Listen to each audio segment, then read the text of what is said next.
Bonjour tout le monde. Aujourd'hui, nous sommes le 9 mai 2026, la veille de la fête des mères. Je vais vous faire entendre la célébration du Père Charbelda.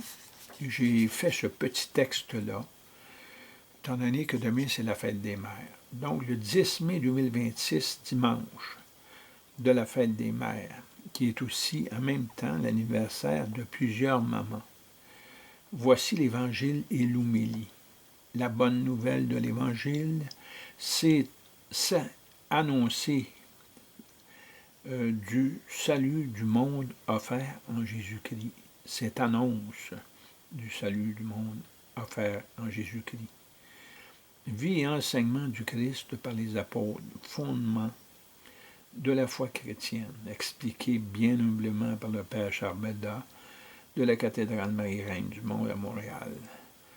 Que tous les chrétiens manifestent leurs convictions chrétiennes en assistant aussi souvent que possible aux célébrations eucharistiques célébrées chaque jour de la semaine, de 7h30 à 8h, chaque matin. D'emblée, le Père Charbelda, toujours heureux d'être prêtre, d'avoir donné sa vie pour célébrer le mystère de notre rédemption, le mystère de l'amour de Dieu, qui est venu pour nous sauver.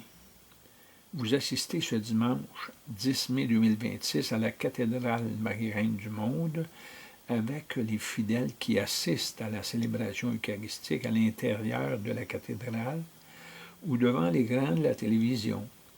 Oui, l'enfant Jésus, fils unique du Père, né dans une crèche à Bethléem, est venu au monde pour nous sauver de tout mal, personnellement et collectivement.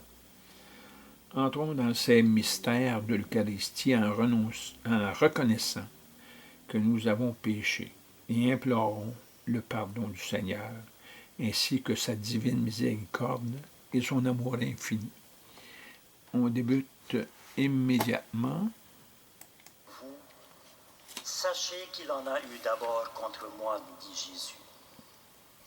Être chrétien, frères et sœurs, c'est aimer les autres tout en se faisant parfois haïr par les autres. Et qu'y a-t-il de plus difficile à supporter qu'un amour non partagé, qu'un cœur qui lance des fleurs et qui reçoit en permanence des épines? Voilà le lot du chrétien, voilà son pain quotidien, sa croix quotidienne. Mais cette haine que nous subissons injustement est paradoxalement le signe de notre salut, car elle confirme la parole du Seigneur et elle est en même temps une condamnation des haineux obstinés dans leur haine. Et je pense notamment aux martyrs chrétiens, dont le sang versé traçait leur chemin vers le ciel et condamnait par la même occasion leurs bourreaux qui riaient de leur sacrifice. Malheur à vous qui riez maintenant, car vous connaîtrez le deuil et les larmes, dit Jésus. Mais heureux serez-vous lorsqu'on vous insultera, qu'on vous persécutera et qu'on dira faussement contre vous toutes sortes de mal à cause de moi.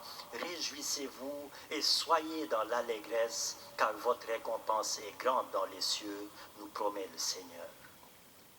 Mais malgré notre foi en cette béatitude, nous restons quand même des êtres humains, c'est-à-dire fragiles et susceptibles. Et chaque persécution, chaque parole blessante, chaque outrage est comme un glaive qui pénètre douloureusement en nous. Vous savez, notre foi n'est pas une carapace toujours imperméable aux paroles blessantes, aux outrages, et nous pouvons parfois flancher, nous pouvons parfois céder malgré notre bonne foi. Alors, Jésus nous console en se donnant lui-même à nous comme modèle de persécuté, comme exemple de persécuté, afin qu'en subissant nous-mêmes les persécutions, nous nous réjouissions de marcher sur les traces de Jésus. Nous nous réjouissions d'imiter le Christ persécuté qui a dit dans l'évangile d'aujourd'hui: « Le disciple n'est pas plus grand que son maître. S'ils m'ont persécuté, ils vous persécuteront. S'ils ont ainsi traité le bois vert, qu'adviendra-t-il du bois sec? Frères et sœurs, dans nos maisons, dans nos familles, dans nos milieux de travail, dans notre monde, nous pouvons subir la persécution chaque fois que nous parlons de Jésus-Christ, chaque fois que nous affichons nos convictions chrétiennes. Partout, nous portons en nous les stigmates du Christ persécuté et comme lui, nos chemins de vie sont aussi des chemins de croix. Mais partout aussi, nous portons en nous les stigmates du Christ ressuscité. Et comme lui, nos chemins de croix deviendront aussi des chemins de gloire. Car si nous souffrons avec lui nous régnerons, nous assure saint Paul. Alors, chrétien, chrétienne, ne crains pas, ne te décourage pas, ne te laisse pas abattre quand s'abat sur toi la foudre de la haine.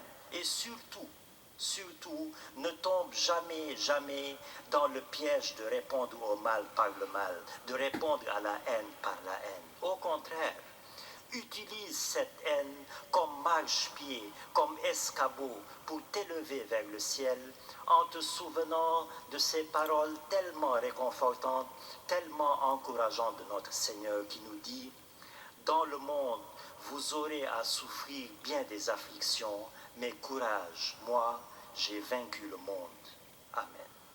Amen. Voilà. Donc, je place justement ce message-là et partagez-le, les bons chrétiens. Vous savez, chrétiens, ici, il y a les chrétiens catholiques, il y a les chrétiens protestants. C'était à l'article 93 de la Constitution canadienne. Ça nous avait été garanti par Sa Majesté la Reine Victoria. Et dans le fond, si vous regardez, si vous lisez l'histoire du Canada, tout ce qui a concerné la monarchie et tout ce qui concerne le fédéralisme canadien, les provinces, l'administration de la justice, l'enseignement religieux, les soins hospitaliers et tout ce que vous voulez, vous pouvez quand même juger vous-même que oui, ce qu'a révélé aujourd'hui dans son homélie le Père Charles Bellemare, il peut quand même, vous pouvez comprendre, vous qui vivez certains problèmes, plusieurs situations contraignantes dans votre vie. Ça ne fait pas que vous déplaire, ça déplaît aussi à votre famille, ça vous fait de la peine.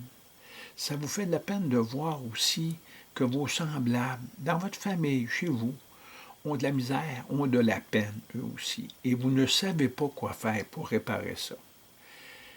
Donc, je mets un terme à ça. Il est exactement 19h.